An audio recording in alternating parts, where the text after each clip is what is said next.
I'm Rezlar. I'm Frosty. As nobody's really engaged quite yet. Yep. Oh, there we have a bit of. Oh, was that a triple stun for the Mystic? And welcome back to the Value Pack.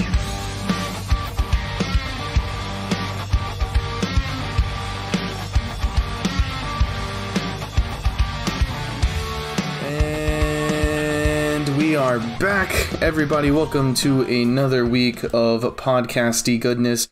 We got a lot of things we want to talk about today. We're gonna talk about a specific issue that happened last night. The new Doom event that's out, a CC chart that was linked to us in our Discord, and about a new weapon that was linked to us in our Discord.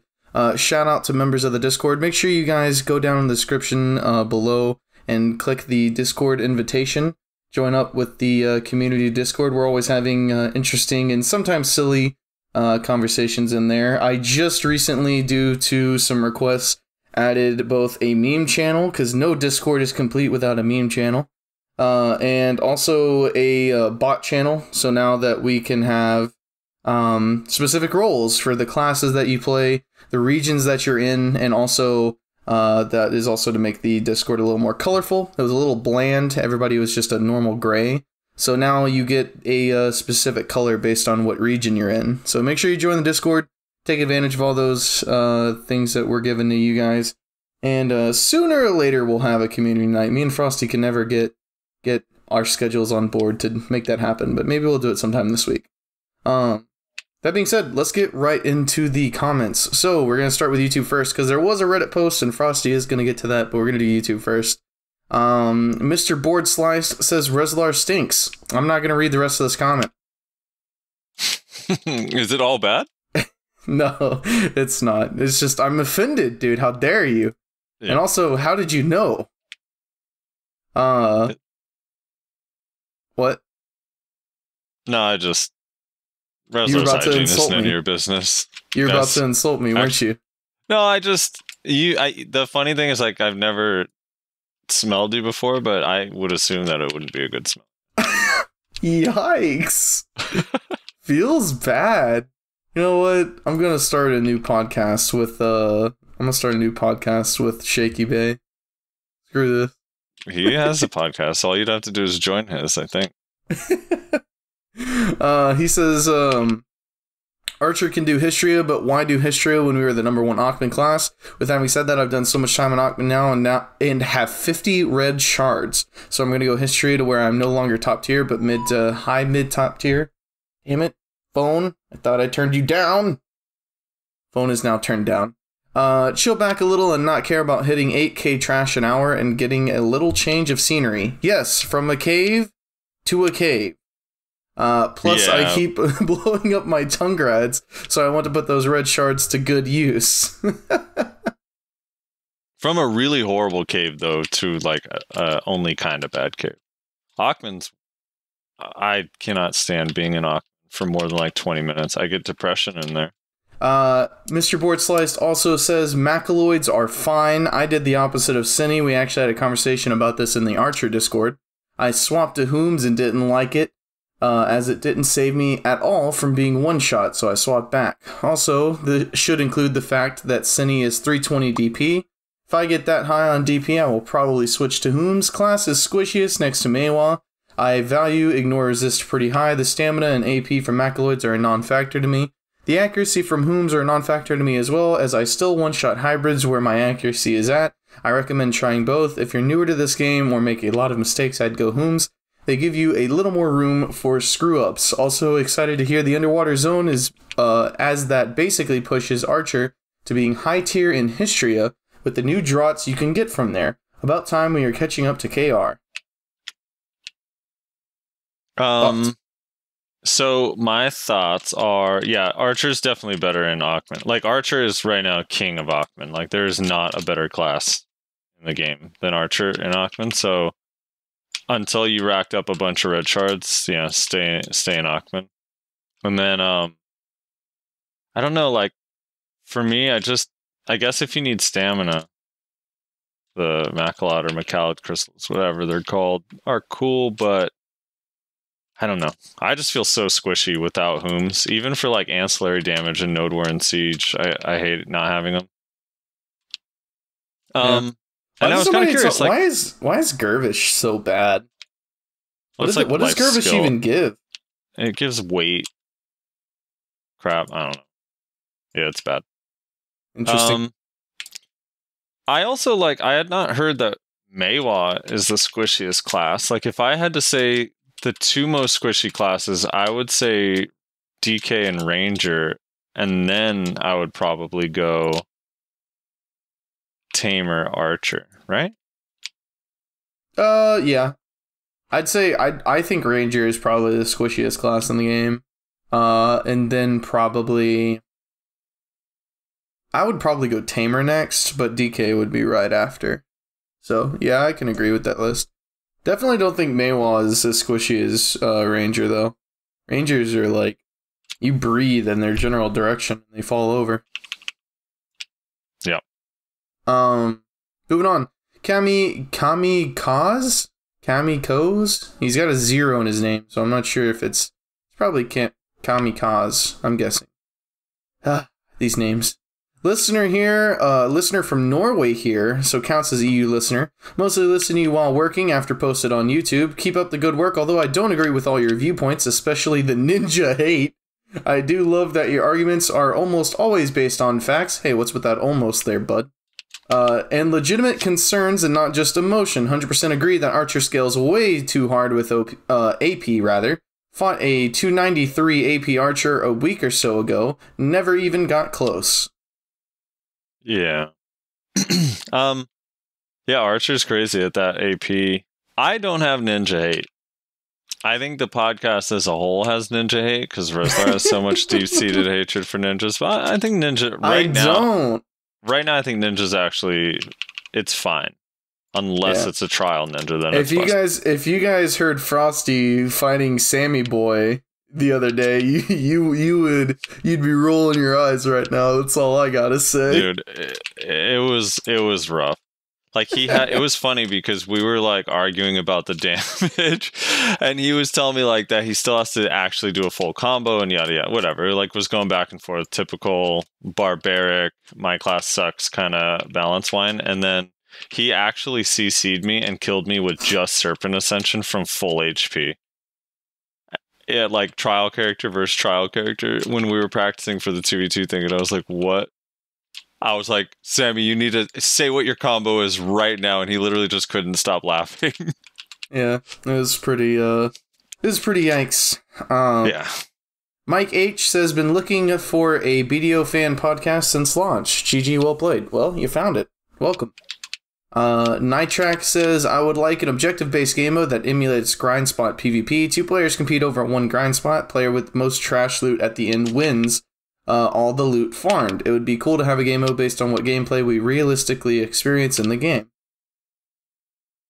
I like that idea. It would have to simulate T4 pets for everyone, otherwise it'd be super pay-to-win game mode. Oh, yeah, that's true. I didn't think about that.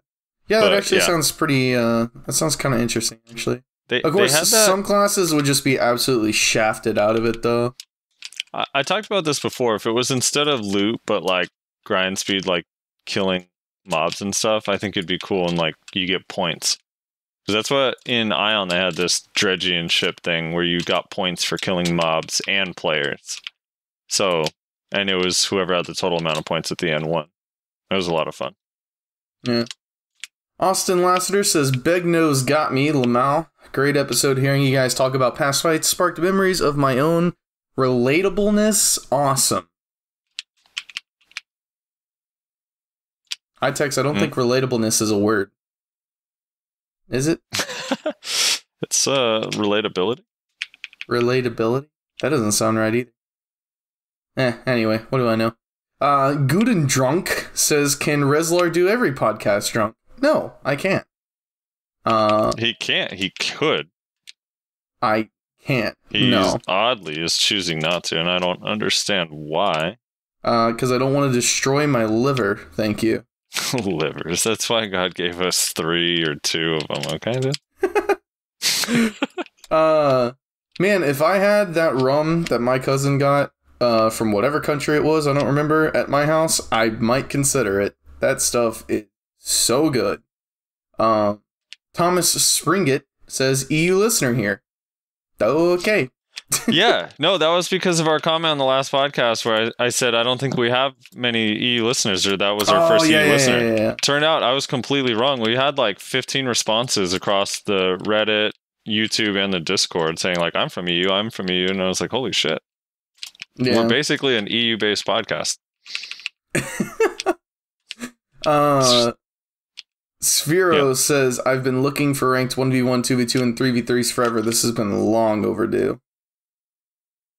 Yeah, I think it's part of the excitement behind the BSL, like having something to like work towards. Man, a ladder would just, if you can just queue up for ladder, even if it was like similar money to RBF where it's kind of bad, I would be doing it all day. Yeah, that would be really, really interesting. I probably wouldn't participate that much, but I would like to keep track of everything. Just to see like who's at the top of what, you know? That'd be an interesting thing to look at. The sad thing is it'd probably be just as shitty ranking as RBF where it's based on total kills and nothing else. Yeah. Luke John says, I remember my first beer. Hell yeah. I actually remember mine too. I hated it. First time I ever had beer. Yeah. I like actually avoided it for years after that. Well, I was pretending to drink. Disgusting. I was at a party or whatever, you know, when I was like young in high school, and I was handed a beer and I was like, oh dude, like I wasn't nervous to be drinking like it was bad. I was just like, I had a sip and I was like, oh my God, this is awful. So I had to pretend to drink it just so I didn't look like that kid that's like afraid to drink beer, you know? I was like, I want to fit in. I got to finish this beer. So I'm like slowly pouring it out when no one's looking, and it was bad, dude. Feels bad. I remember when I was visiting colleges because I was getting offered some scholarships to play football and stuff. And so I was visiting these different colleges, a couple different colleges, and one of them that I went to, it was like an overnight thing or whatever. And apparently it was a normal thing, like whenever the potential recruits stayed overnight with like I forget what they were called. It's like these students and these football players that would like keep track of you, basically, make sure you don't get lost. And like it was normal for them to like have a party for all the recruits and stuff. And like the only thing they had to drink was beer. Like that was it. There's like literally they didn't even have like water or anything because this is like a college campus party, you know, or whatever. And I'm sitting there and I fucking hate beer. It's so nasty. I've tried so many different kinds. It's all just disgusting to me. So I'm just sitting there super awkward, like don't really want to drink, not really like having fun hanging out with people because I'm just not a party like person. I just don't do that, especially with people I don't know. And the rooms were connected. It was like 2 rooms were connected by one bathroom. So I go into the bathroom and then I look into the other room and there's these dudes hanging out playing Call of Duty on the Xbox 360. And so I walked in there and I was like, hey, what you guys up to? They're like, oh, we're just playing Call of Duty. I was like, hey, mind if I join you? They're like, yeah, sit down, man. So I literally left a college party to go play Xbox 360 with some random dudes. Yeah. I feel like the sad takeaway from that is that you were playing that shitty game sober. Yeah, right, dude. I mean, hey, it was all they had, you know? What can I say? They didn't have a PC set up with BDO on it, otherwise I would have been doing that. BDO? It's like, are you guys playing BDO at a party? Hell yeah, dude. Super Maxter 33 says they should add a career kill counter. I'm guessing for open world. That would be kind of interesting, but kind of useless at the same time. I feel like they'd have to fix a lot of the issues with open world for that to really mean anything. Honestly. It's just too vague of information. Yeah. He also said, I think instead of new group PvE experience, they need to show RBF some more love. I'm assuming he's saying more love because he is aware of those buffs that we're getting to it in terms of the money department.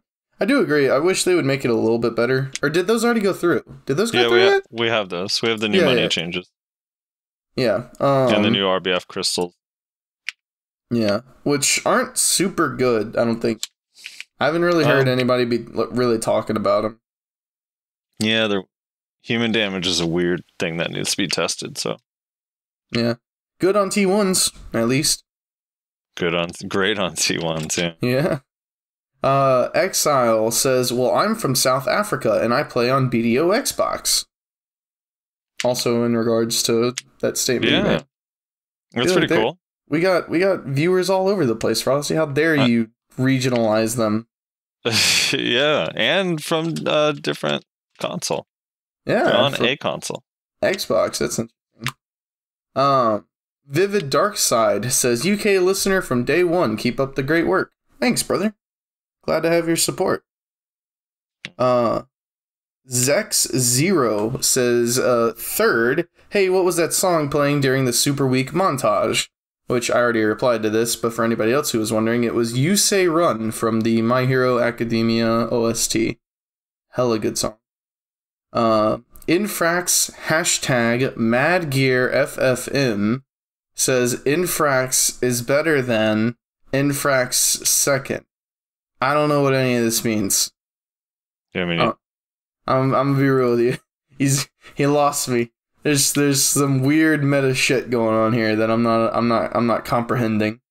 And then Bob Joe says Q is better than Harry Boy 3000 first. So apparently there's a lot of people that have issues with a lot of other people in our comments section. I don't know, it's weird. One of them is self-hatred, apparently. Infrax versus Infrax second. Or maybe that's his son or something. Who knows? Nobody knows.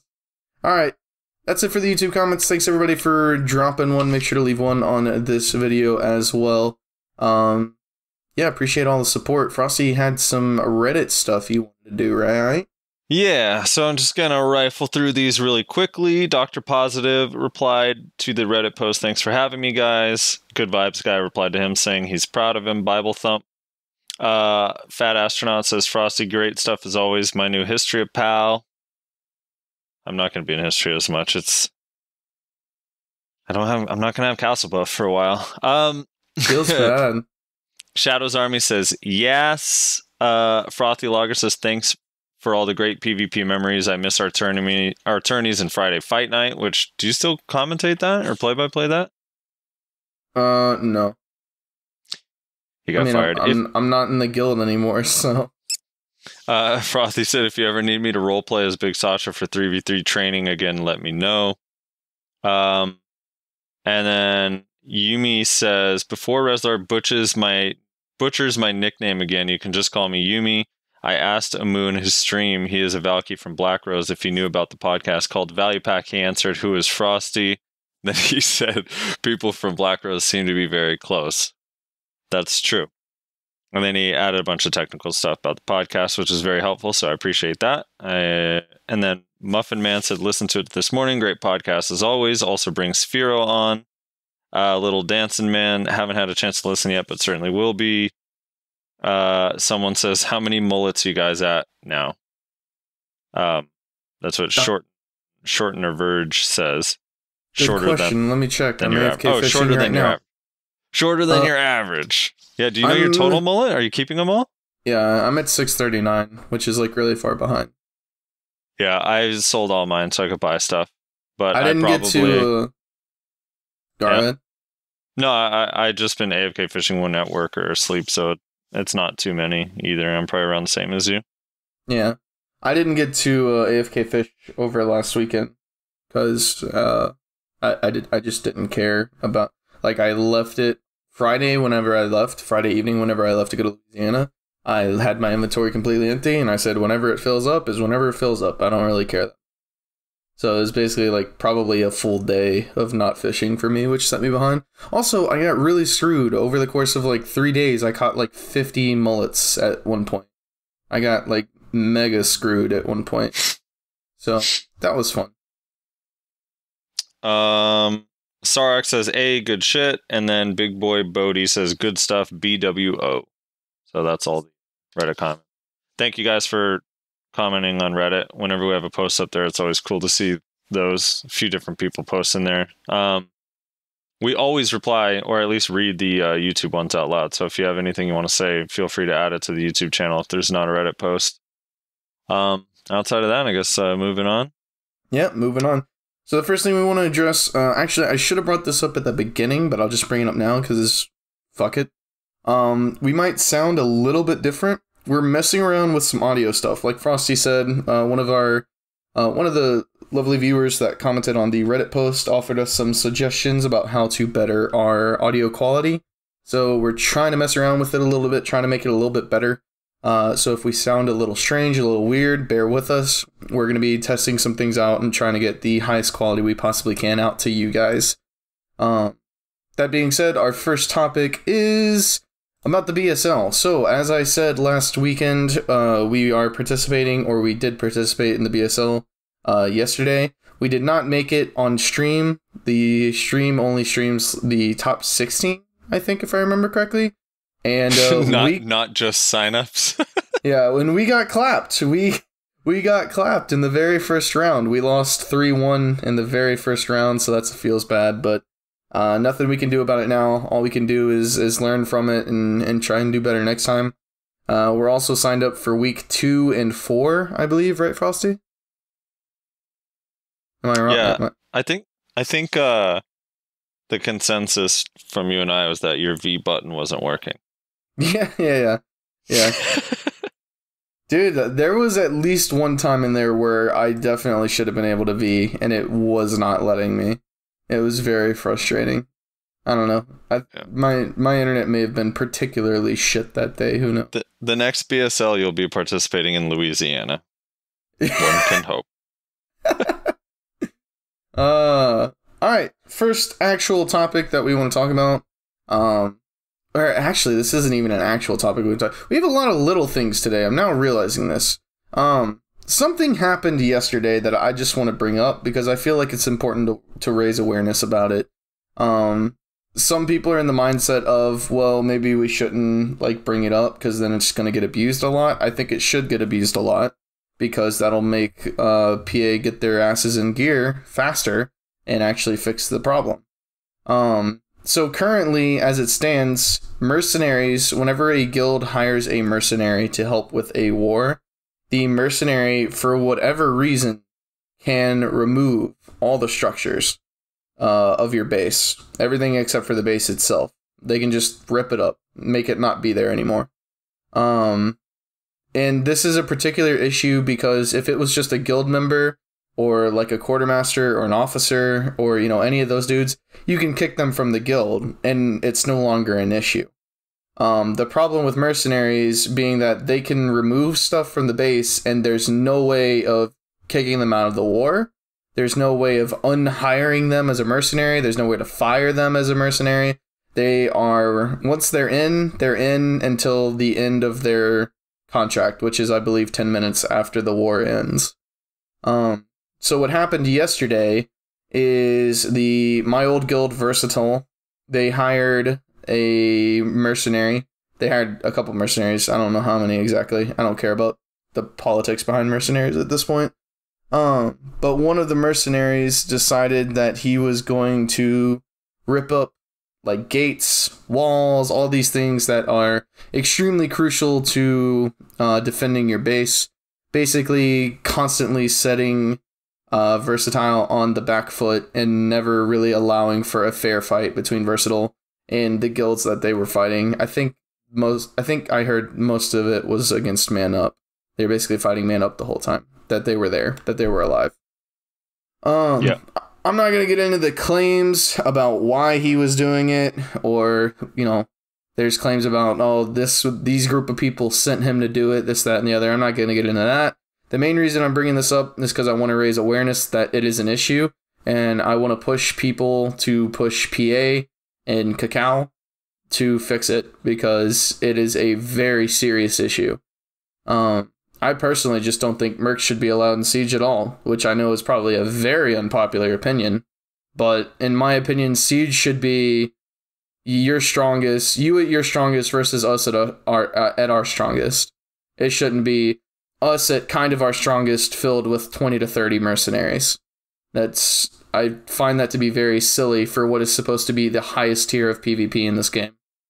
That being said, that's probably a very unpopular opinion, and most people would probably re-at me for even suggesting that. But either way, again, main purpose of this is to get awareness out that mercenaries can remove the annexes of your fort, and you can't do anything about it. So please push Cacao, push Perlibis to fix this, because I guarantee you this isn't the last time that this is going to happen. This is going to start to happen a lot, I'm willing to bet, now that it's kind of become... People have known for a while, but now that it's happened in a big siege and that people are making a big deal about it, I think the clip of the guy removing the gate is at like 1,000 views or something, the Twitch clip. So people are seeing it, people are sharing it, people are spreading the knowledge, so make sure you guys get that as well so we can get this fixed as soon as possible. Frosty, you got anything on that? Yeah, it's hilarious that is such a huge oversight because of how fucking bad it is. Yeah, it's so right. bad. I mean, like pulling up people's fences in a siege. For people that don't know, it's like if you haven't sieged, you have a different type of gate or barricade that blocks your walls, and they're a lot more difficult to kill. So you have to invest more time. You have to be more cautious with your pushes, stay alive longer. So either your elephants, your horses, or just your members can slowly burn down these fences. So for someone to just completely remove it immediately is such a massive disadvantage because it exposes your whole base, makes it way more difficult to defend.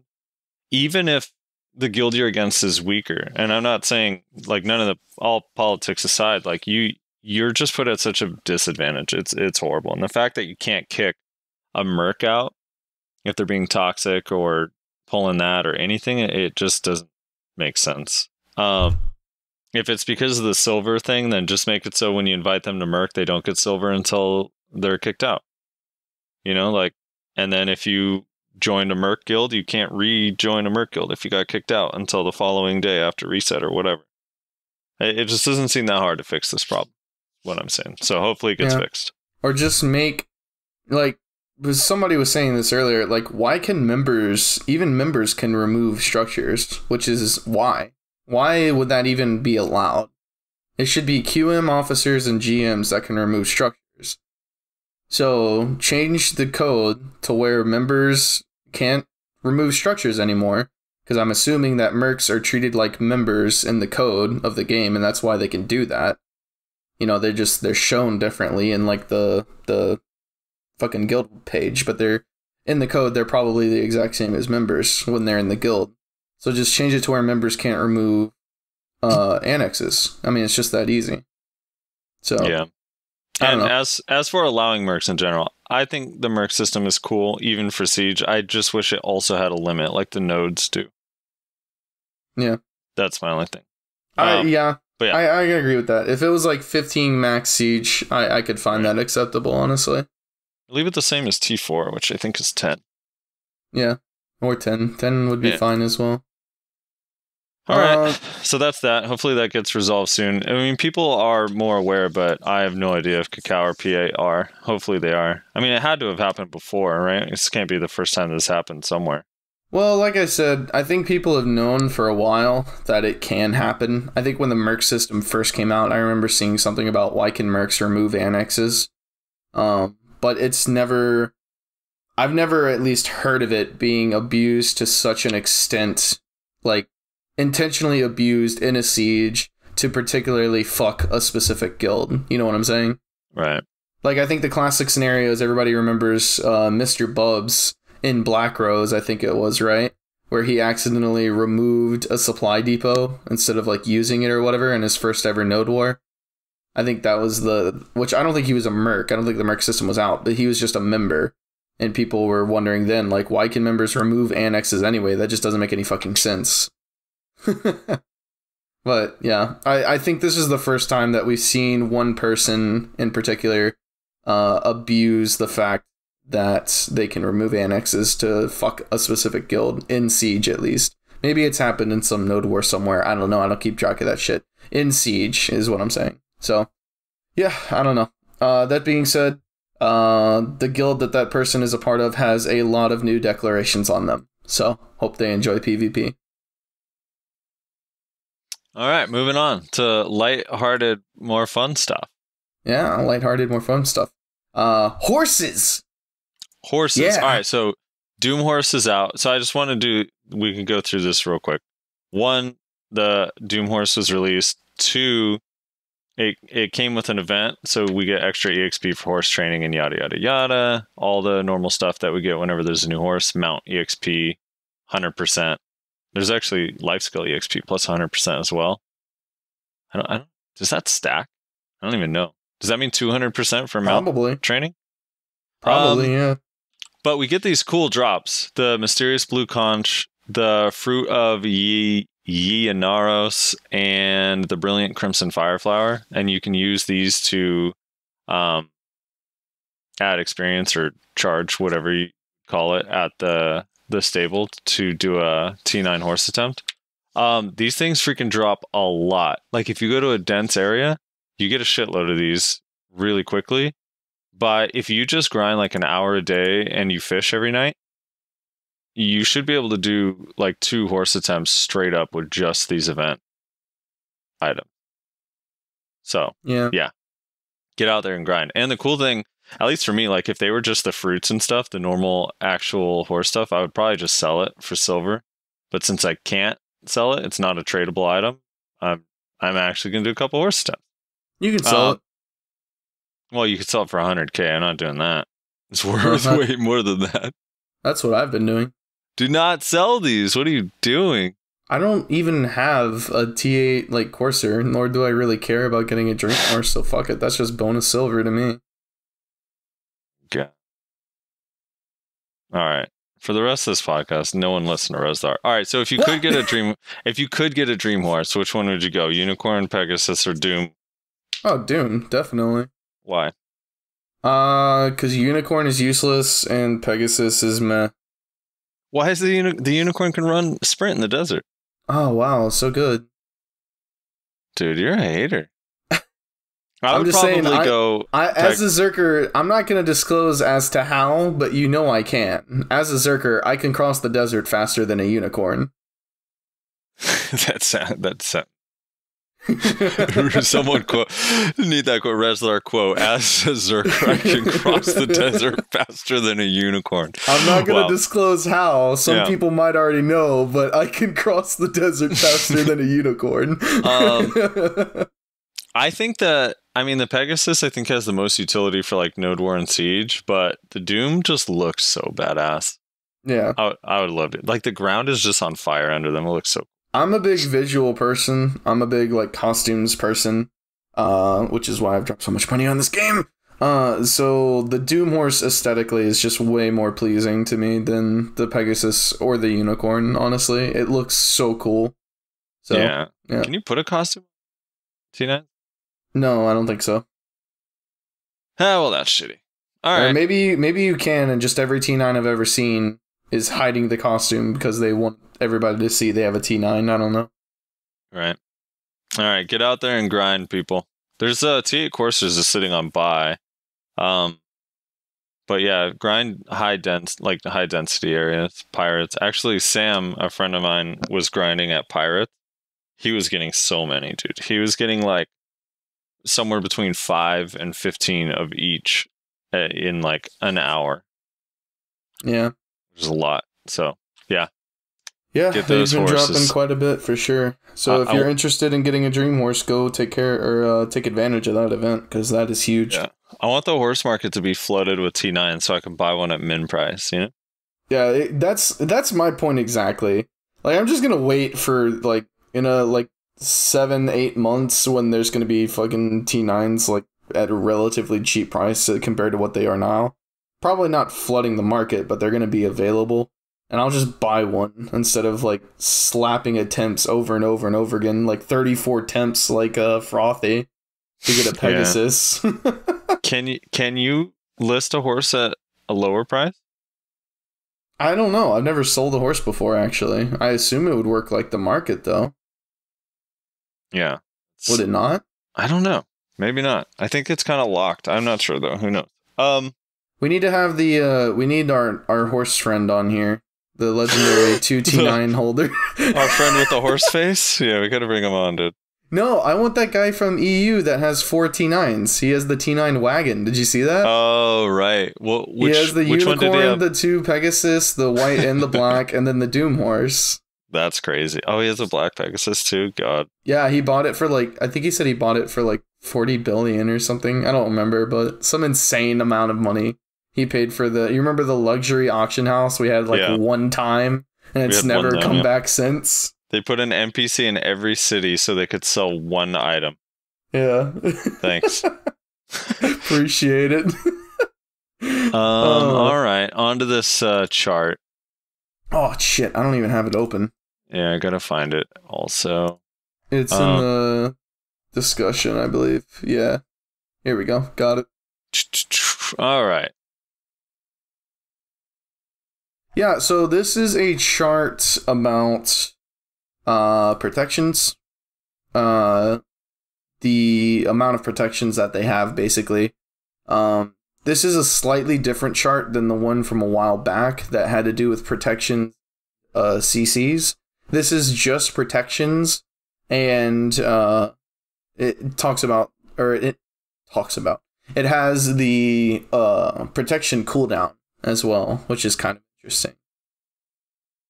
So why don't you start us off on it, Frosty? I mean, so we'll have a link to it. It's in the Discord. I mean, we could put a link to it in on YouTube so people can kind of see the whole breakdown. But my thing with this is that even keeping in mind cooldowns, there's just so many other variables that have to do with every single one of these classes, essays, and frontal guards that this chart like almost tells me nothing. So you have like the average protection cooldown and the number of essays for each class, which is like, okay, so you have Mystic 16, Valkyrie only 5, Sorceress only 4 essays, and then you move on to frontal guards, and like the numbers change and are different for every single class. You have Valkyries have no iframes, some classes have a bunch. But the thing is like Zerker, for example, is my biggest one, which you can elaborate, is like, according to this chart, Zerker has 13 super armors, 6 frontal guards, 0 iframes. So that's kind of a lot of protected skills, except like 4 of them are grabs, or 3 of them are grabs. 2 of them are heals, and they're not like used in a way, like it's not like skills you rotate for protection kind of thing, you know? I don't know. So yeah, it's very, so as a Zerker, I always look at stuff like this and I just roll my eyes, because it's this kind of stuff that to people that don't play Zerker or don't understand Zerker, they look at this and they just go, oh look, this is why they're so OP. I remember when the protection CC chart came out a while back, and everybody was citing it to me as a reason as to why Zerker was so broken. They're like, look, Zerker's so broken. Look at how many protected CCs they have. They have so many protected CCs. Not understanding that 3 of Zerker's grapples are protected, which means they're protected CCs. Every grapple in this game, aside from Warrior, as far as my understanding goes, is a protected CC. Zerker just has more grapples. 1 of them isn't protected. 3 of them are. Also, Zerker has a bunch of heals. They aren't used offensively, they're used defensively. They do CC at one point in the animation, at some point in the animation. They have 4 heals. 1 of them is only a protected CC when it's the BSR 100% for pre-awakening. 1 of them isn't even a CC, it's just protected. The other 2, 1 of them is super armor, and then at the very last hit of the animation, it is a knockdown. And I've said this forever, and I'll keep saying it. If you get knocked down by that ability, you should probably just take your hands off the keyboard, because that is really bad. And then the other one is only frontal guard. So first of all, that should be pretty easily abusable. And it's a protected CC, again, on the last hit of the animation. So if you're getting CC'd by that, I don't know what to tell you, man. It's super telegraphed, and it is super, like, easy to avoid. So people don't take these things into account when they look at charts like this as, like, oh yeah, that's what that is. So if we take away both the grapples and the heals, or actually, since this isn't a CC chart, we'll just take away the grapples, because the grapples are only super armor for half a second if you miss. So we can take away the grapples, and this brings Zerker down to 10. It brings Lon down to 13. So Lon still has 3 super armors on Zerker on top of 1 frontal guard and 1 iframe. Same amount of mixed. Does that mean Lon is more broken than Zerker? No, absolutely not. Does it mean Lon's more protected than Zerker? I think there's an argument to be made. That doesn't mean Lon is stronger, though. While moving. Protected movement, sure. Yeah. Like, that's the other thing, too, right? It's completely separated by movement and attacking abilities. And, like, even the Land's Grab doesn't have protection. Oh, it doesn't? Really? No, it's not. It has no protection. It's not super armor. Oh, today I learned. I thought it was super armor. Yeah, dude, just punch him in the face if you ever see him try it. It's just like Warrior, no protection. Feels bad. Right. Yeah, so Lon would actually have 4 super armors on Zerker then, if we take away the grapples from the super armor camp of Zerker. So, right. I mean, but again, that, like, it's just, there's so many, like you said, there's so many variables that it's just really, it's so misleading. I would like to see one of these charts where it's actually fully broken out into, here's the skills that are protected movements, here's the skills that are protected CCs, here's the skills that are, like in Zerker's case, like these protected heals, which means they're not used offensively, right? An extensively defensive skill. Same thing for like Mystic's little like self-PA that they do. That is a purely defensive skill. That's not a skill that you get a CC and then you use your self-PA. You know, it's not an offensive skill. So maybe have a category where it's, you know, defensive only abilities, and then these are the ones that are protected, these are the ones that aren't. I don't know. There's always such variability with these charts that I feel it never really does it justice. And all it does is the people that want to see a specific thing out of these charts, like they see it, they get to see it, and then they go, yeah, look, this is what I've been talking about. This is what I've been talking about this whole time. Like, and they don't understand like the nuances with like the different classes and what the abilities do and mean, like what situations they're used in. I don't know. It's always just so silly. I mean, as simple as like the unlimited iframe argument with Sork on here. So Sork, if you just look at the base chart, not the individual class charts, it says Sorceress has 4 iframes, Ninja has 5, but it's literally counting Nightmare and one of Nightmare's flows as an iframe. But like, I mean, I guess it's like one of those things. Like, yes, you're in invincibility when you're invisible, but you're not. It's not safe to go in or come out of Nightmare. Plus, it's predictable, and you move very slowly when you're in it, and you're limited on time. So the person knows somewhere between now and the next 4 seconds, you're about to pop out, and when you do, you're going to be completely unsafe. And whereas like Nightcrow is like a valid one, right? Because you can move any direction. It's an iframe and you can flow it together. But like, I don't know, just the blanket statement that has 4 iframes is funny to me. I don't know. It's weird. I'm not looking at the abilities, so I might be wrong on this, but I'm trying to think in my head the 6 frontal guard abilities that Zerker has. I'm pretty sure what he's counting in this chart for Zerker's frontal guard ability. Ready? I have the 6 here. Tackling Rock, Wrath of the Beast, Ire of the Beast, Flame Buster, Titan Blow, and Flow Ancient Wave. So that's exactly what I thought he was counting. So literally all of those skills, aside from Wrath of the Beast and Ire of the Beast, which Ire of the Beast is a flow, they're actually charge abilities that are only frontal guard while you're charging them, and not protected while you're using them, which is kind of a big deal, but it doesn't say it anywhere in this chart. It doesn't say, hey, by the way, we're counting Tackling Rock, which is only frontal guard while you're charging it for the like half second that it is charged for before you use it as a movement. Same thing with the Rabam. If you look at Zerker's Rabam, it says 2 out of 4. One of those is the super armor heal with no CC. The other one is the oh god, what's it called? Feral Stampede, which is just like Tackling Rock in that, yeah, it's a frontal guard while it's charging, and then while you're actually using the ability, while you're actually moving, while the ability is actually being used, it's completely unprotected. Doesn't say that anywhere, though. And I'm sure that's the same for a lot of these classes, where they have these abilities that are protected while they're charging, but then while they're using them, it's not protected at all. I know Warrior is one. Warrior's Reckless Blow, I'm pretty sure, is frontal guard while charging as well, but then it's not protected while you're using it. I don't know. Flow Reckless Blow is a super armor. Flow Reckless, so it's super armor while you're charging? I don't think Reckless Blow. I don't know. I don't know the skill well. It's just a super armor on this chart. Yeah. If it's a, because I know it's not protected while you're using it. Right. Okay. So it's a it must skill, be super armor while you're charging it instead of frontal guard. So right. Same thing though. Like, of course, with that in particular, Reckless Blow is a lot quicker than a lot of the Zerker skills that was mentioned, aside from Ancient Wave.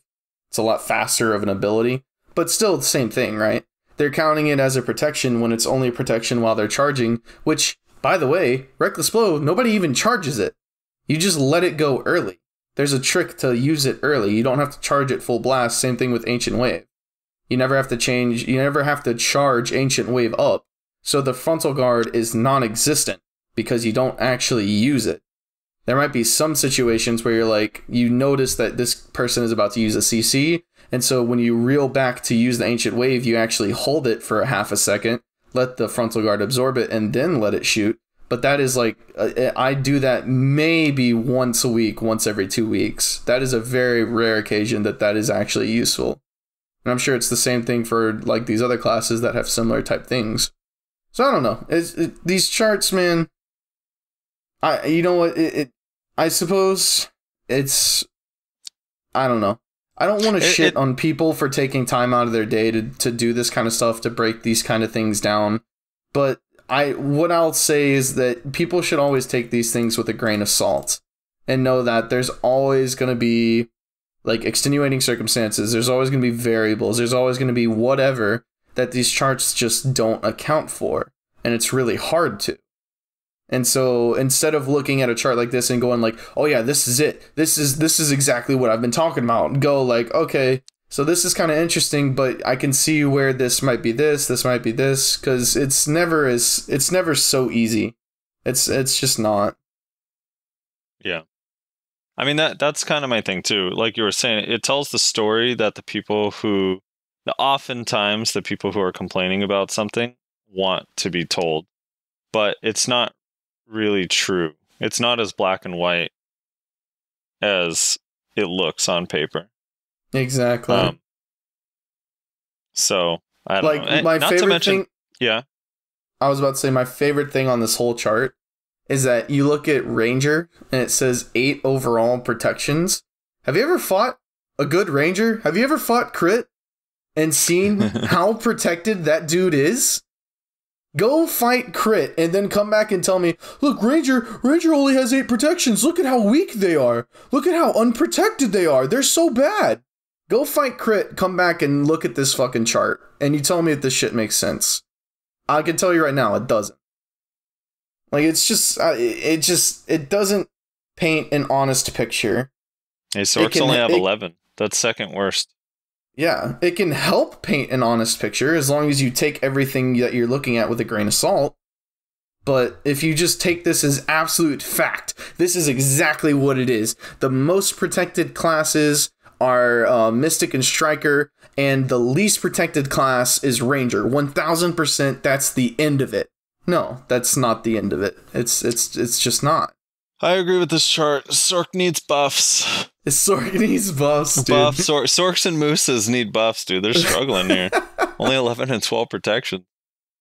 Yeah. Yeah, I don't know. It's like it's actually really cool how they broke down this warrior, the Sork. They had like different people from each class to kind of help fill in these charts, like subcharts, that say what all these skills do that have protection and how long the cooldown is and stuff. But yeah, it's just all these skills mechanically work so differently. So it's hard. Like if someone who fights against Wheel of Fortune from a Dark Knight, for example, will be like, dude, that skill is busted. Like, it has full protection, does a ton of damage, and you get floated out of it. And then someone that actually pilots a Dark Knight is like, dude, the thing I hate about Wheel of Fortune is that there's this huge gap where it's unprotected, and every time I use it, I get CC'd, you know? So, like, the point of view is so different based on how the skills actually work, that just saying it's a protected skill doesn't tell the whole story. That's why I don't really think that this chart helps with anything more than, like, doing tests in-game would help. I think that would be way more helpful to see kind of how classes perform under different circumstances and situations versus seeing the overall total number of skills. Not to mention the amount of skills that are completely useless to have protections that are locked or not spec'd into at all. Which almost every class has like 1 or 2 skills that have protection that you actually can't use anyway. Judgment of Light, I'm looking at you. Yeah, tackling rock. Judgment of Light on Valkyrie with your forward guard, you lie. Tackling rock is like never used. Feral Stampede is like pretty good. It goes pretty far and is pretty fast. So like if you're doing it right, then it can be used to some effect. Tackling rock is fucking useless. It's super slow. It doesn't go far. It goes like maybe half the distance that Feral Stampede goes. It's never used. But yet it's going to be cited as a protected CC, you know, by this chart and by the other chart. And people are going to shove it in my face and be like, look at this protected CC. Look at this protected CC. It's like, yeah, dude, okay. Go use it in 1v1 and tell me how good it is. Like, so annoying. You're just a hater. Dude, I do think, too, there's a weird...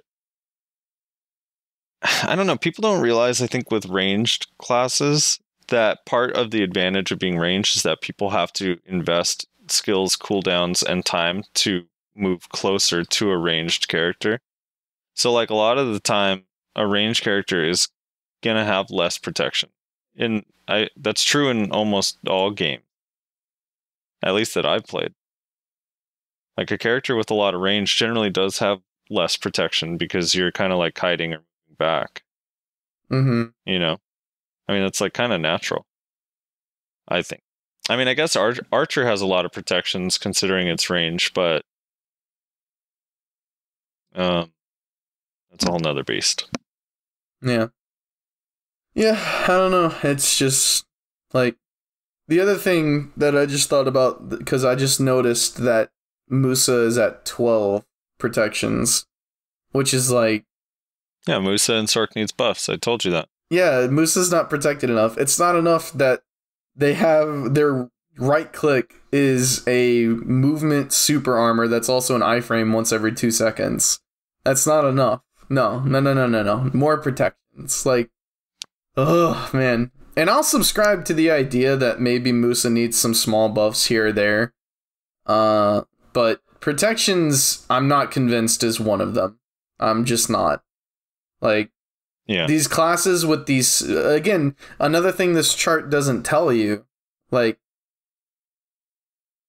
the fact that, like, Musa, Meiwa, Ninja, Kuno, all these classes with these spammable protected movements, sure, they don't go very far, but the fact that they're spammable on this, like, 1 second cooldown is, like, kind of an important thing that would probably want to be mentioned.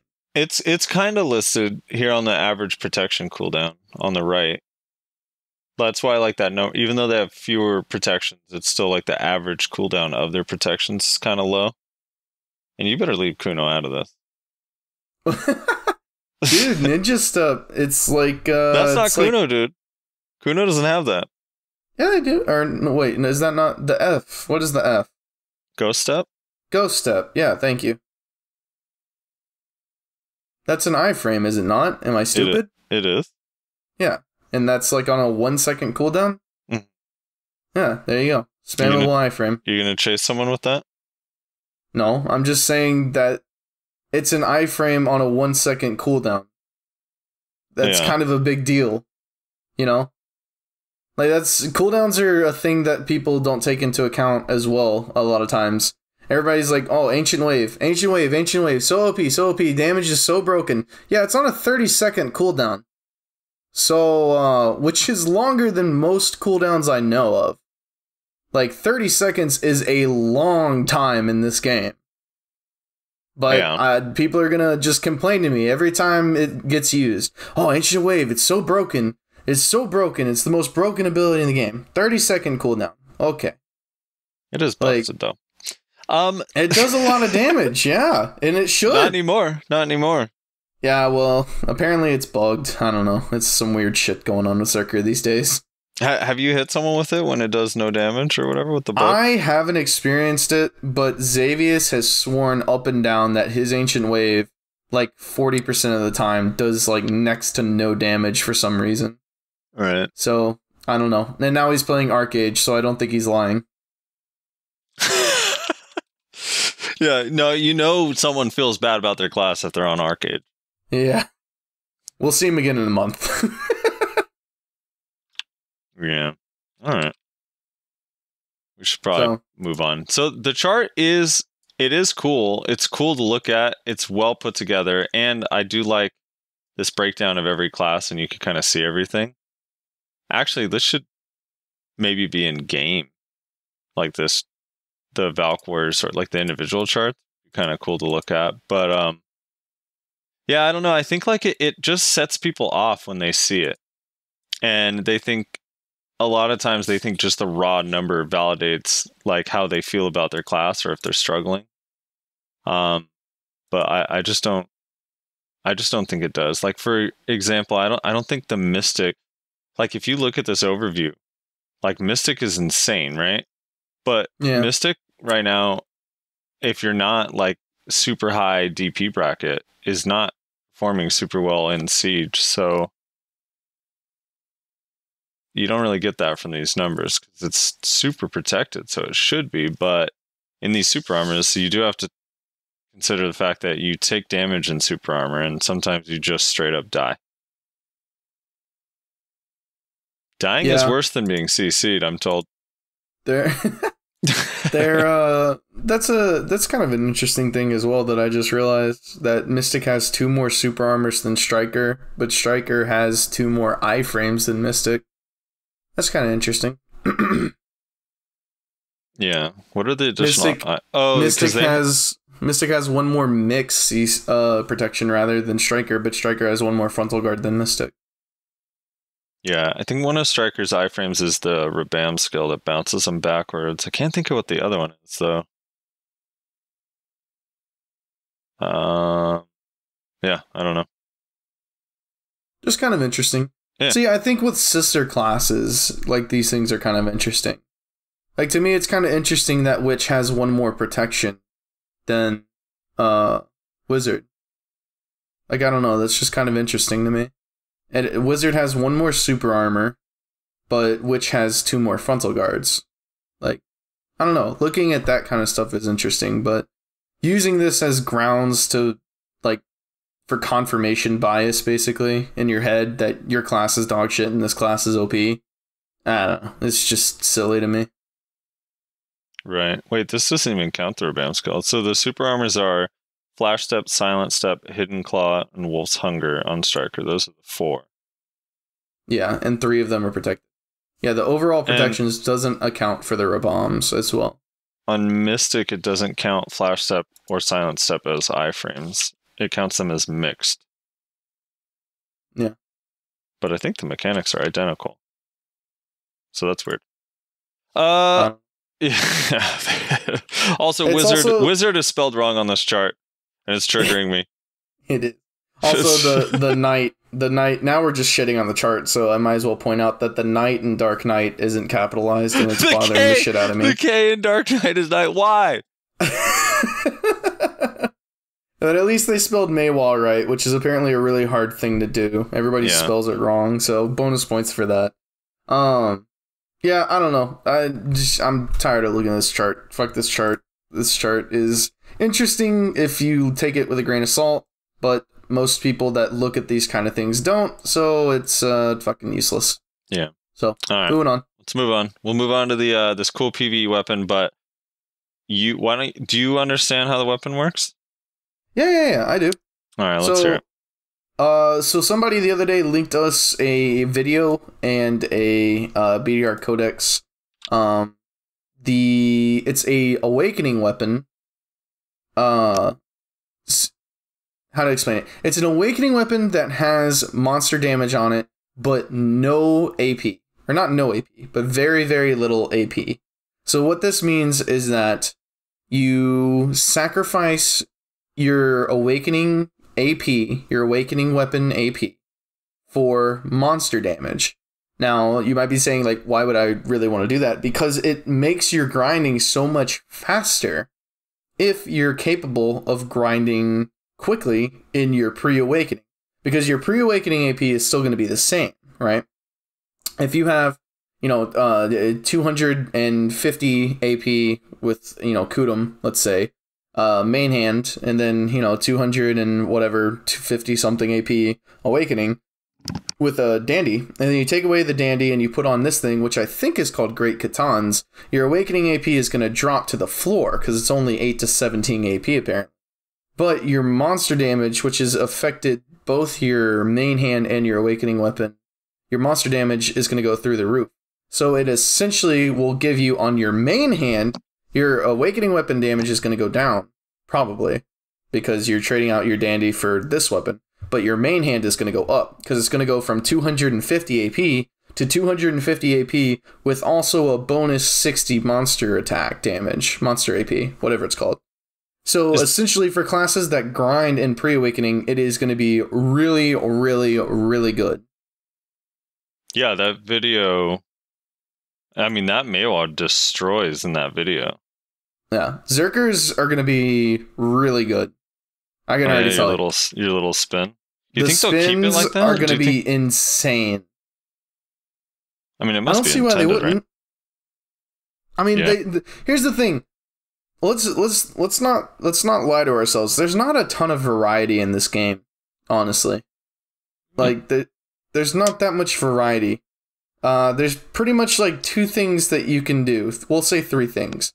There's full AP, then there's like, some kind of weird hybrid, typically evasion-based hybrid build, and then there's the full DP mean.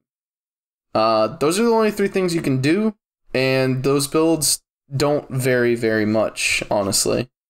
So I think, anything new... I'm gonna have the same sentiment that I had when we talked about crystals. Anything new, anything different, anything that's gonna change things even slightly, I'm 100% for. And honestly, I hope to see more stuff like it. Like, I think it would be awesome if they did the same thing, but did it human damage, PvP. I think that'd be awesome. To just focus on I mean.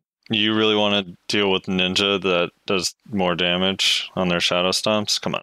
You better cut that from the podcast in post, please. I'm not going to cut it. I think that would be... I mean, obviously not as much damage as, this is doing, because that video, that Maywall is absolutely shredding those mobs. That would basically mean instant death. But I think that would be interesting, honestly. I think if they came out with a weapon like this, that had it to where, like, players could be like, yeah, I only use Awakening, so I don't use my pre-Awakening, like, at all. You could even have it where it disables the Awakening weapon. Like, that's fine, too, so they can't even use it for movement protection, whatever the fuck. I don't even care about that.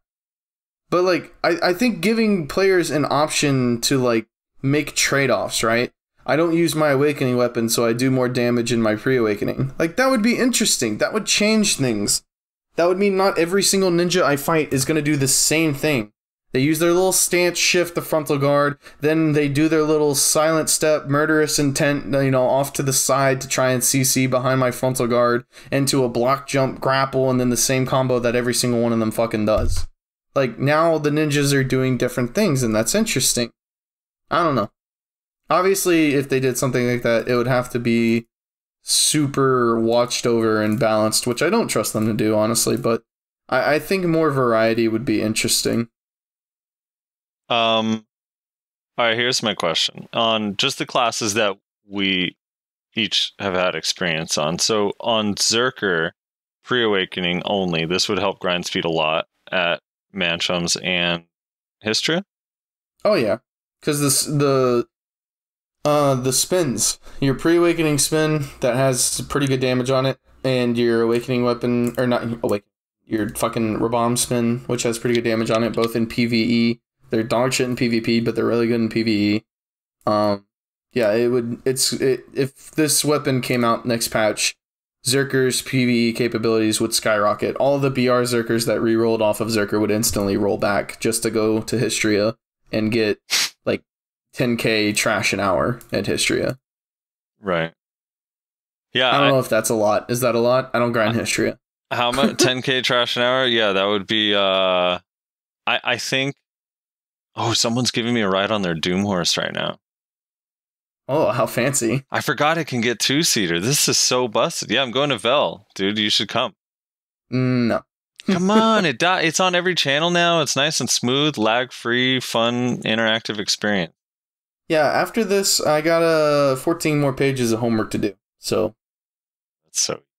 All right. So I think on Mystic it would be not good. I think on Kuno it would be not good, just because Kuno doesn't have enough pre-awaken skills to rotate smoothly. I don't think. Maybe a Histria. What else?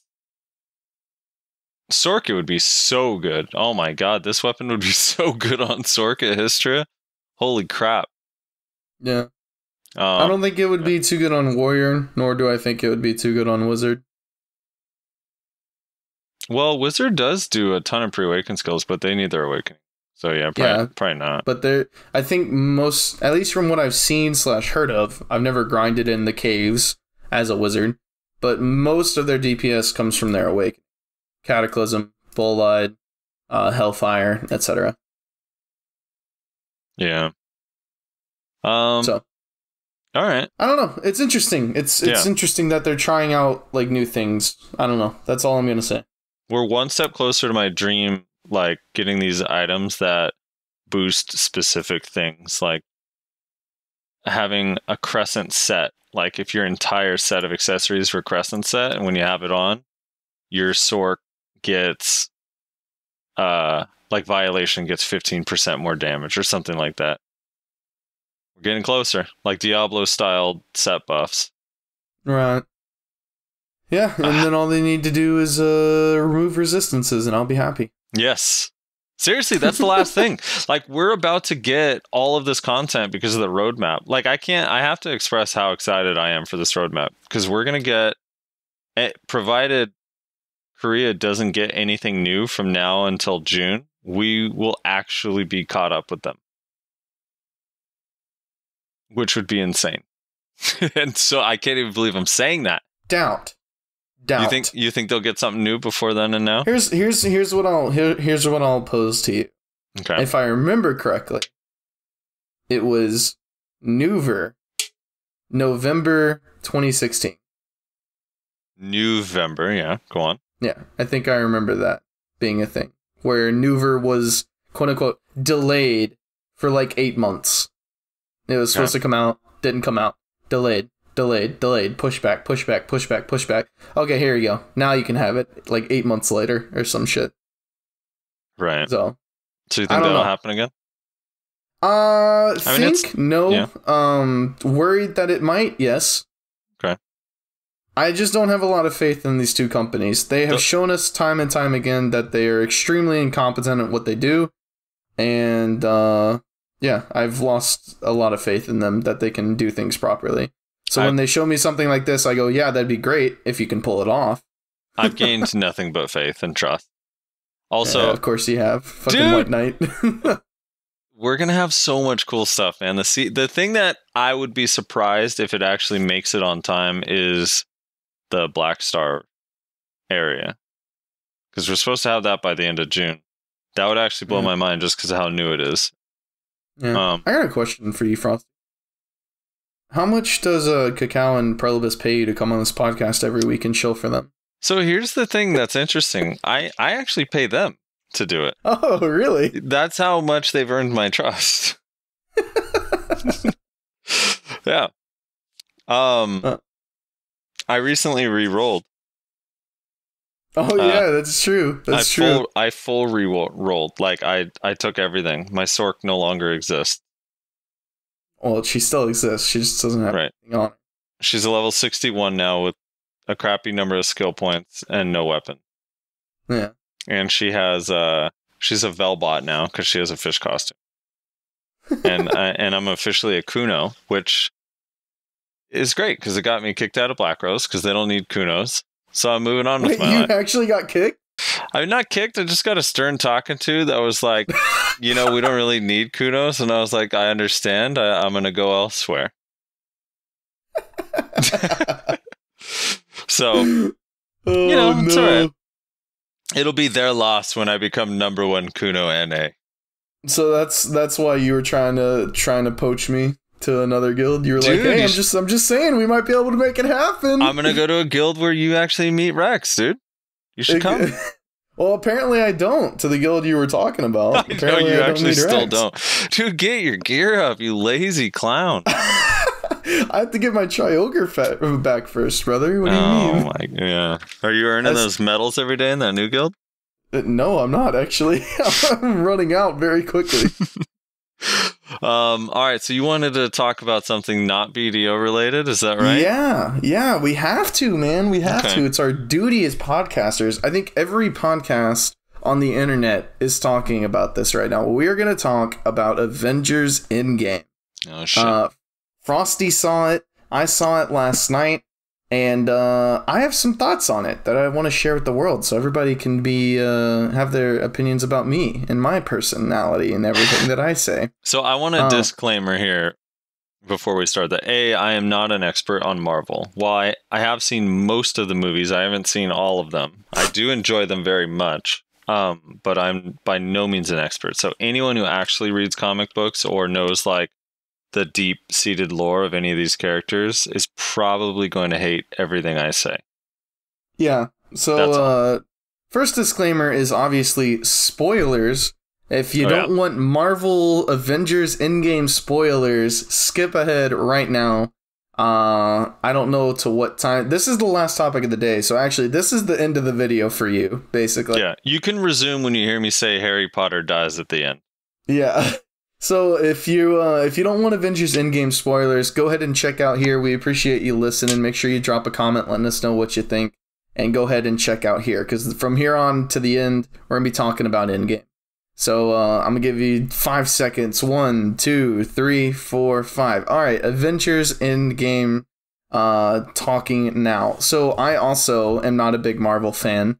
I'm not a big superhero fan in general. Why are you saying also? I am a Marvel fan. I just don't know all the ins and outs. That's all I'm saying. Well, no, I mean like a fanboy. You know what I mean? Okay, got it. Like a cacao. You know the white difference knight. between it.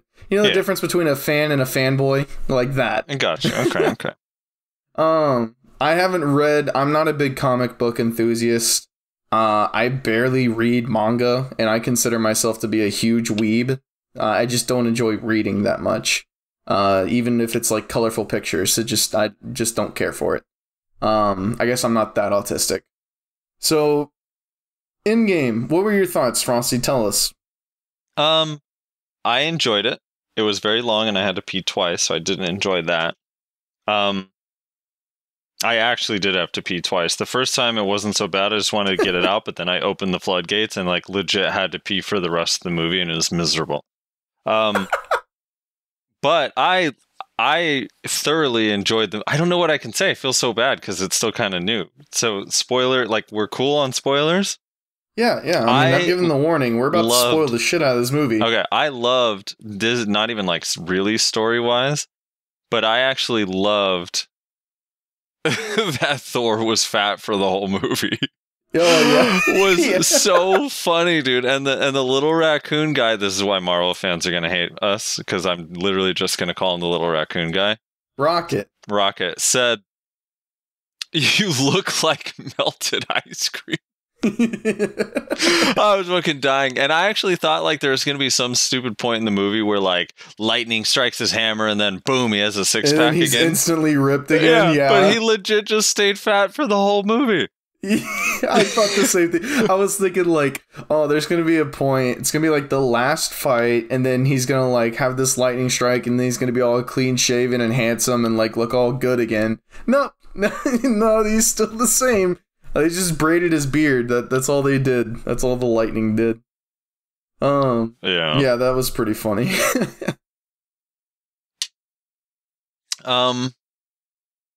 So, overall, I loved the movie.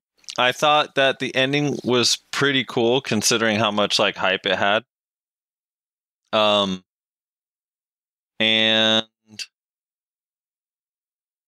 I don't know what to say. I loved it. I was kind of sad. There were definitely parts where I was like legit, like my eyes were watering. I was like, dude, I hate that this stupid fucking Marvel movie is making me well up. It's annoying. This is annoying. But yeah, I mean, I overall liked it. The fight scenes were fucking awesome. It was, I guess it could have been shorter. I keep hearing that, but I didn't mind it so much. I loved it. I don't know. What about you? Yeah. You have some thoughts here. There's something going on. Yeah, so I agree with pretty much everything you said. Like the comedy was like A+ tier, standard Marvel like hilarity.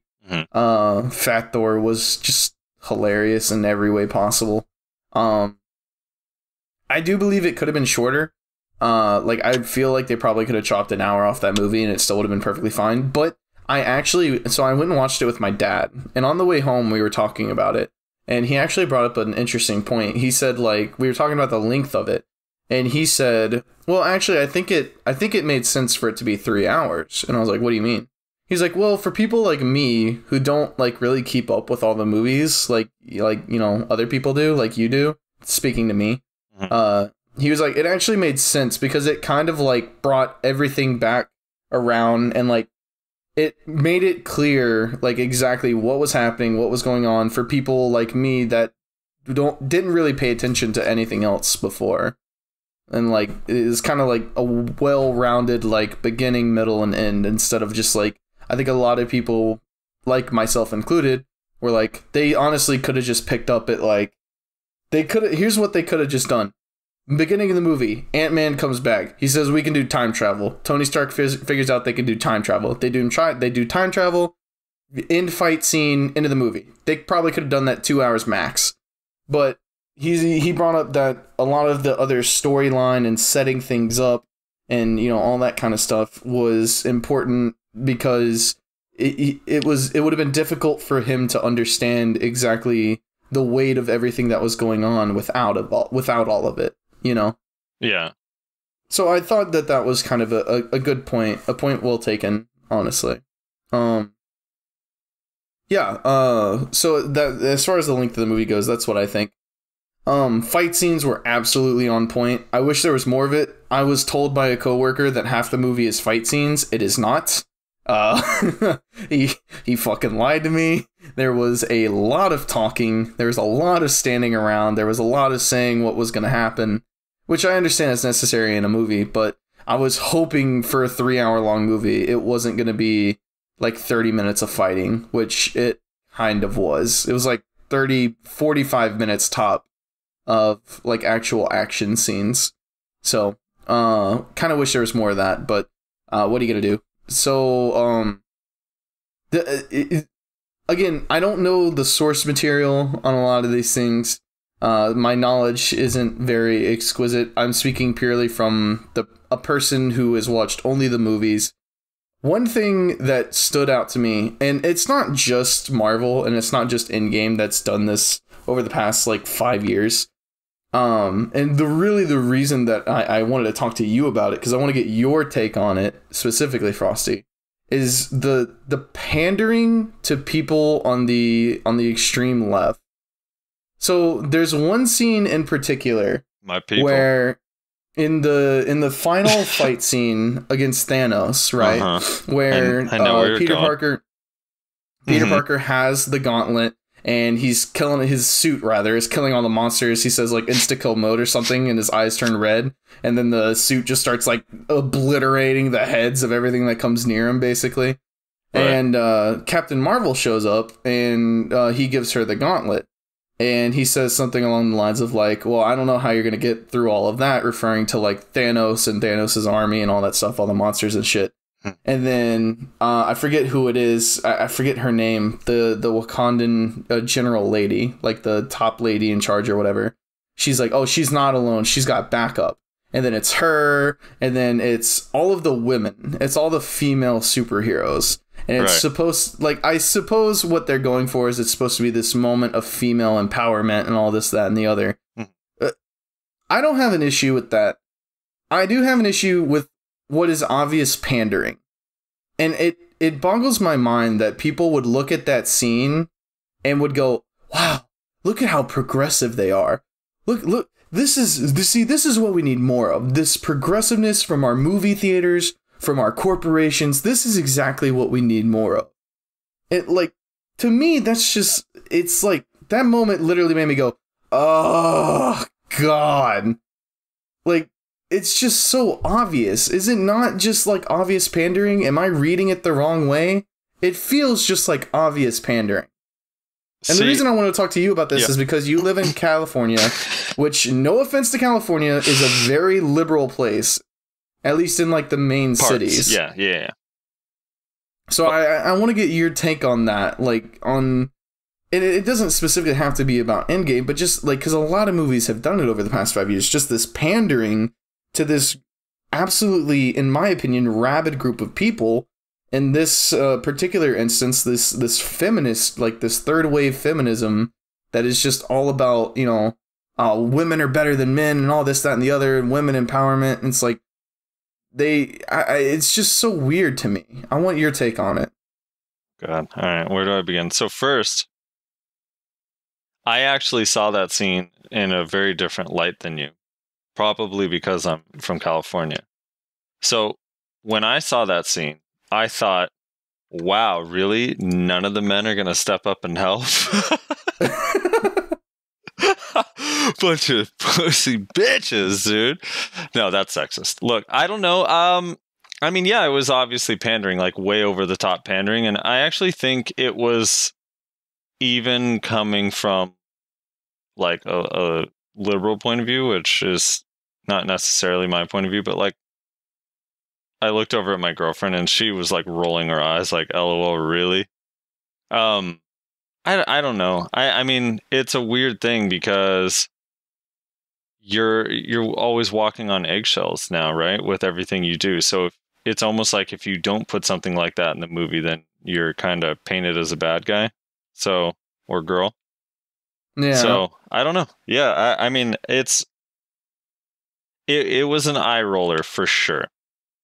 I mean, first of all, that movie, that series already has like the women figures are strong in and of themselves without some scene that says like, hey, don't forget that the women are strong. Right? Like you have Scarlet, who's like literally basically right before that scene, Captain Marvel destroys the entire ship that the army came in on. By just flying through it. But not even just that, but like strong personalities and leadership. Like you have the Valkyrie chick who's a badass. You have the Wakandan chick who's a badass and doesn't take shit from anybody. You have Scarlett Johansson's character who like actually is a badass and runs the show. Like she legit runs the show, you know? Yeah. And so, yeah, it felt like, I don't know. It was almost like one of those, like there was a meeting that was like, hey, do you guys think that we have enough like strong women leadership represented in this movie? And they're like, let's just be safe and put them all together for a scene, you know? It felt a little bit like that for sure. Okay, I just wanted to make sure I wasn't like crazy in this. Yeah, and I know most people on the conservative side of things are going to have this opinion. So I kind of wanted to see what you wanted to think, because I think you're a little bit more liberal than. Like, I'm not super liberal, but maybe more than you. I don't know. I'm a punk rocker, dude. I hate everybody equally.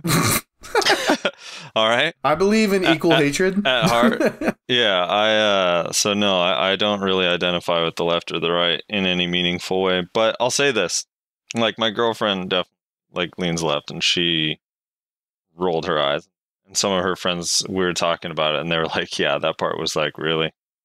So Yeah. I think that that's more universal because that's like not just hey, we have Captain Marvel as a female instead of a male. That's a hey, here's this really cheesy scene that's just not good. You know, Yeah. don't forget that we're for women, and it was like okay, it was very like virtue signal. Oh yeah, Yeah, 100%. exactly. I think my favorite thing about that scene, though, my absolute favorite thing about that scene is the fact that they couldn't even do it. They failed. They got beat. They lost to Thanos. I know. It was Tony Stark who did it. He was punching everyone, saying, "I'm a man." Dude, so at the end of the day, all these strong women characters getting together, female empowerment, couldn't do the job that one dude did. All right, you need to stop. Tony failed the first time, okay? Without Captain Marvel there, none of this would have been possible. They would have been getting clapped, all right? Yeah. Look, here... I'm trying to rile people up at this point. to get a little bit back to the movie, dude, I loved that scene where Thanos snapped and then realized he didn't have the stones. I thought that scene was so sick, dude. And you saw them like going up Iron Man's hand. Like it was done so perfect, the editing and everything. Because you kind of got chills in that moment because you're sitting there like, you can't tell me you weren't thinking like, oh my God, they're actually going to let this happen again. For a minute there, I was like, wait a minute, this is actually going to happen again. And then it didn't.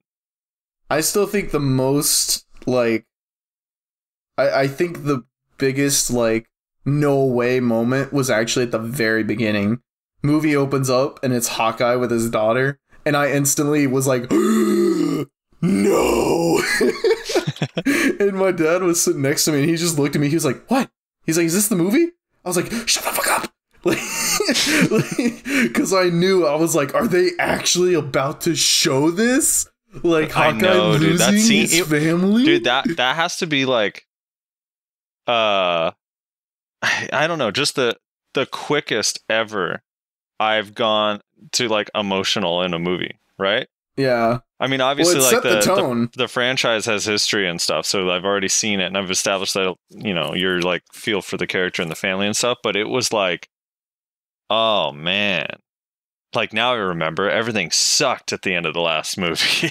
Yeah, it set the tone immediately. Yeah, that and like Iron Man reuniting with Spider-Man, which is kind of interesting too because it's not even like the relationship was that strong, really. Like if you watch the Spider-Man movies, the newer ones, and Iron Man, it was like it was there, but it wasn't like it's not like father-son, but you still felt like this crazy emotion when they reunited. It was like holy shit, this is awesome. For sure. There was I think Avengers Endgame had a lot of moments that were like that. A lot of moments that were like a lot of little moments, very quick, that were like very impactful. Whenever Tony passes away, whenever Tony, like you said, Tony and Spider-Man reunite, whenever Captain America doesn't come back, I think that was another moment where I was like, oh no. Like, I knew instantly.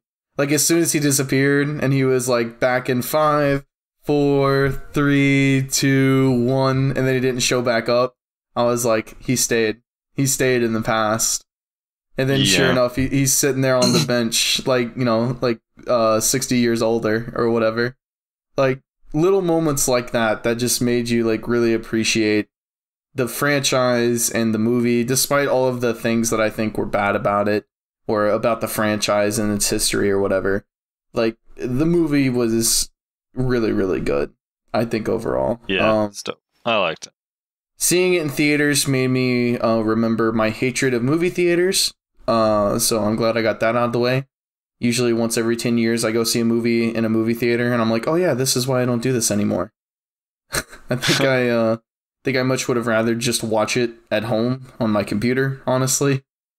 Just because movie theaters annoy the shit out of me, because it's literally a room full of people eating popcorn and candy and choking and coughing and children talking. You're a curmudgeon, dude. That is the experience. I love going to the movie. I love that experience. My only problem now is that we have an ArcLight, and for whatever reason, ArcLight's popcorn is shit. It's so bad. I don't I'm even not understand gonna why. I love popcorn at movie theaters, and the ArcLight popcorn is dog shit. I'm not gonna lie. Like, the first 10 minutes of the movie, some jackass on the other side of the theater, his phone went off like 4 times. I literally told myself, if this dude's phone goes off a 5th time, I'm actually gonna say, turn off your phone, you fucking jackass. Like, I was like, I'm gonna fucking yell this shit across the movie theater if this fucker's phone goes off one more time. Right. Because it wasn't like a very quick in succession, like, he realized, like, oh shit, my fucking phone's on, and like, he muted it really quickly. It was like, ring ring, like 2 minutes later. Ring ring, 3 minutes later. Ring ring. It's like, oh my god, child, turn off your ringer for the love of Christ. So, what's the character's name that uses the wings? The Captain America's friend, the Falcon. black guy, Falcon. Okay, so Sam. one of the things that I thought was stupid, because he's like handing Falcon his shield at the end, right? It's sort of like, I'm passing this down to you, you're next in line. But like, no, he's not, because he doesn't have any superpowers. So, okay, this is where I bring up the fact that I'm not a big Marvel fan. I haven't, before Infinity War, I hadn't seen a single Marvel movie in probably 5 years. So there was a lot of things I was very confused on. For instance, the female Iron Man flying around in the final fight. I was like, who the fuck is that? Who the fuck is that? I don't recognize this suit. I don't recognize this person. Who is this? And it wasn't until, like, I was literally racking my brain throughout the entire fight sequence trying to figure out who it is. And I was like, is it Pepper? It might be Pepper. And then at the end, whenever she takes off the helmet, I was like, it is fucking Pepper. I fucking knew it. So, like, there was a lot of things like that. And that was one of them, what you're talking about. Like, maybe I just missed the movie. I don't remember Captain America and Sam getting so close. I just don't recall that happening. They got close. Did it? Did you watch Captain America or no? You didn't, right? I watched the first one. Okay, yeah, I think they get close in the second one. The Winter Soldier? I can't remember. They get close in one or two of them. I watched them all like back to back to back like a year ago. So they kind of run together. I watched Captain America and then I watched Civil War, which I think was the 3rd Captain America movie. Yeah, Civil War is so good, dude. Yeah, Civil War is actually... I honestly think Civil War is probably my favorite Marvel movie, honestly. Like, that one was actually really cool. No, I didn't have a problem. They were close. Like, that I understood. They were like buddies. My thing was just...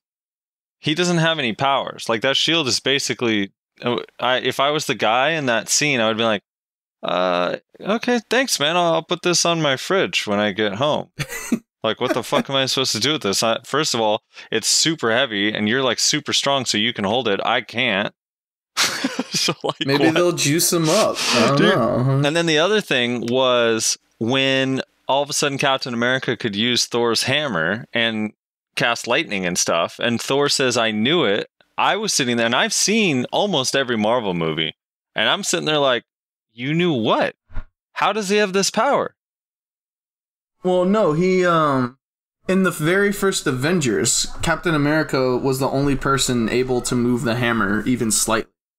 Like, they were, I specifically remember that from the first Avengers movie. They were all taking turns trying to pick it up, and nobody could. And then Captain America was able to make it move, like, a little bit, and Thor looked at him like, what the fuck? Like, how is that even possible?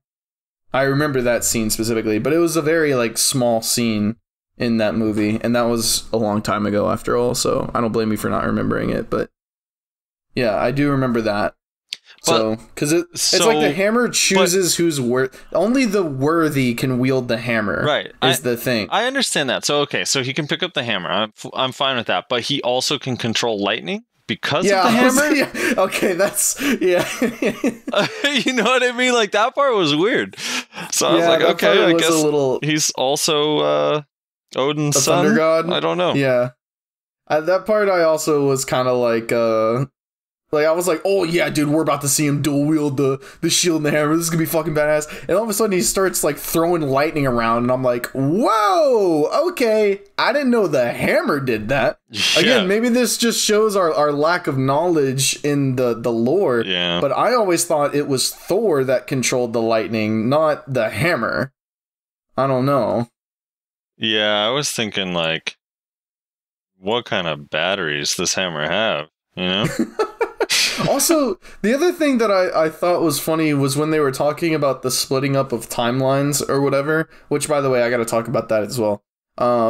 Whatever, they're talking about the splitting up of timelines, and then Thor, the Fat Thor, takes the hammer from the different timeline. And I'm like, dude, that Thor's going to be wandering around for probably like a good while until Captain America comes and returns the fucking hammer and the stone and shit. And before the timeline like goes back to normal, you know? And I was just thinking about like they should just make that like a separate like thing. Like Thor loses his hammer. It just doesn't exist anymore. You know what I'm saying? Yeah. Like for that Thor, he's just like, what? He's just like holding his hand out for like 10 minutes. He's just like, where is my hammer? Dude, I was dying laughing too when they when they turned Ant-Man into a baby. And then like Ant-Man popped out or whatever as a baby, and he's like, look what happened. And he's like, it's fine. It's like, he's a baby. And then Hulk's like, he'll grow. Like, shit was so funny, dude. Yeah, Ant-Man had a lot of really funny things. Dude, my favorite part of that whole scene was when he's like, somebody peed my pants. I'm not sure if it was baby me or old me or maybe just me. I know, that shit was funny, dude. That was hilarious. But, the one thing I did want to ask you about, and this is more about, like, movies in general, is, like, so, Avengers Endgame, and I didn't see this coming, actually. I tried as hard as I could to not pay attention to any Endgames, anything. It's about time travel. That is kind of a played out theme at this point. And I find it funny, at least a little bit ironic, that they made this movie about time travel. And then in the actual movie itself, they specifically pointed out and like named all of these movies that have dealt with time travel in the past and said, no, none of that makes sense. None of that's fucking retarded. Yeah, none of which was a Marvel movie. Yeah, and I'm just like, I'm sitting there thinking like, dude, you're gonna use the exact same, like, the same old premise, been around for God knows how long as we've had science, as long as we've had electricity, probably. And fucking, you're gonna go back and, like, name call and, like, shame all of these movies, like, that have done it before you. Like, I don't know, that was just, like, that felt like, I was like, wow, like, you know that moment when somebody just, like, unjustly, like, insults another person out of nowhere when, like, you know they have problems of their own?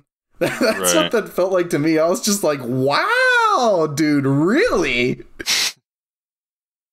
Yeah, I mean, I think they did it in a really, really joking way, though. So I don't think it was anything to be offended. Like, that was another line, too, from Ant-Man, where it's like, you're telling me everything in Back to the Future was crap? That shit was so funny or whatever. I don't know. I mean, time travel is like one of those, it's tricky, dude. Because you get into like these weeds of because we don't have, it doesn't actually exist. Well, yeah, it doesn't exist. And like, so the rules of it are based on, I guess, ideas of what it might be or how it might work if it were a thing. But it's like, I don't know, they had different rules for there, but if you watch, they time travel in Doctor Strange and they time travel in X-Men, what's the X-Men called? The second, no, Days of Future Past. Which, by the way, have you seen that movie? Nope. That movie does time travel really well, and it's really cool because they have the old cast of X-Men from the original 3 movies and the new cast. So when they time travel, they like swap between the two, and it's freaking awesome. Because like, you know the old guy that plays Magneto? Like, you've probably seen what his face looks like, the really old dude? Yeah. In the old, so him and Michael Fassbender. You better watch out, man. I'm pretty sure that dude's a knight. You better watch out. Yeah, when he travels back in time, it's Michael Fassbender, but when he's like in the future, he's that old guy, and it's so good, dude. Isn't his name? I want to say it's like Ian. Ian. I don't know. Sure, it's Ian something, but yeah, I haven't seen an X-Men movie since Logan. Honestly. Oh, Logan's so good too. It's pretty good.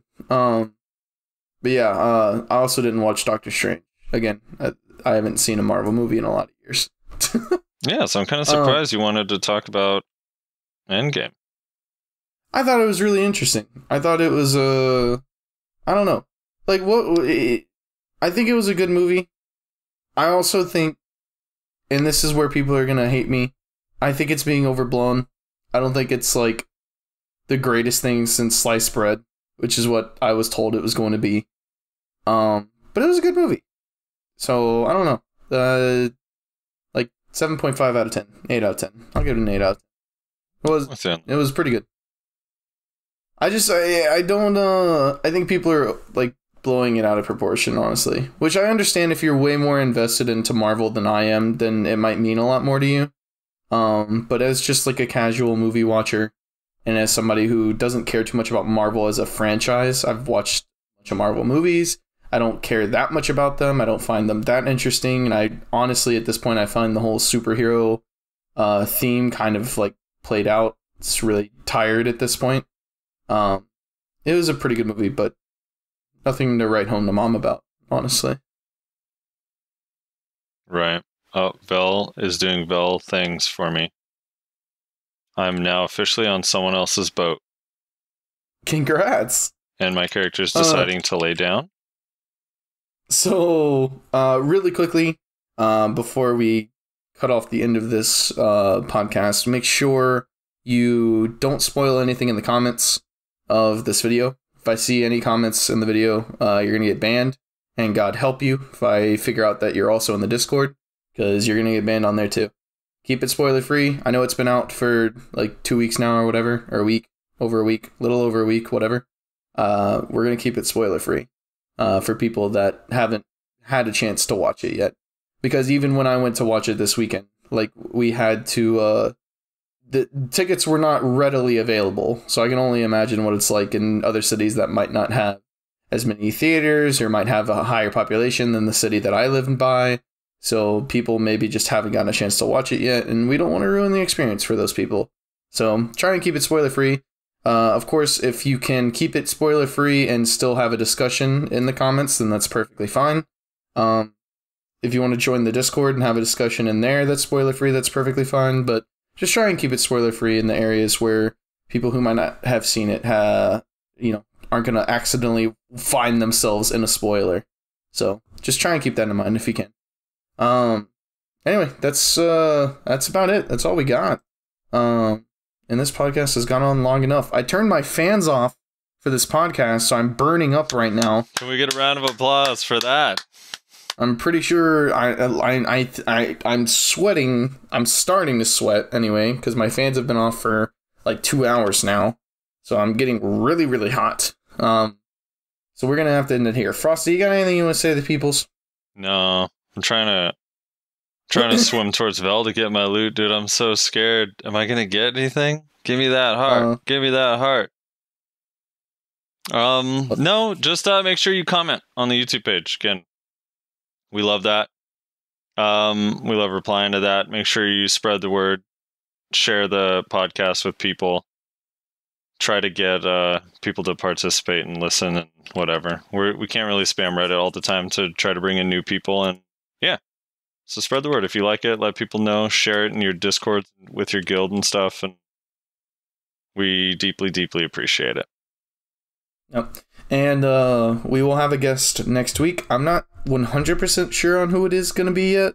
I'm kind of banking on one particular individual that I talked to a while ago. I haven't talked to him recently, so I'm going to have to get back in touch with him. But we have a lot of really interesting guests lined up, none of which I will let you know. One of which is Sphero. I guess I can let you know that. I do plan on bringing Sphero on at some point. We just gotta find the right time to make it happen. Sphero is a very good warrior, and he seems to be very interested in coming and hanging out with us, so we do plan on having him on at some point. But none of the other guests. You'll never know who the other guests are until the episode comes out. So you're gonna have to live with it. But anyway, guys, that's gonna do it for this podcast. Make sure you leave a comment telling us, what your thoughts are on everything we talked about here. Again, if it's related to Avengers Endgame, try and keep it relatively spoiler free. We appreciate you guys taking time out of your day to, hang out with us, listen to us babble on about whatever the hell we're babbling on about. And yeah, guys, we'll catch you next time. Thanks a lot for watching. Here I'll stay.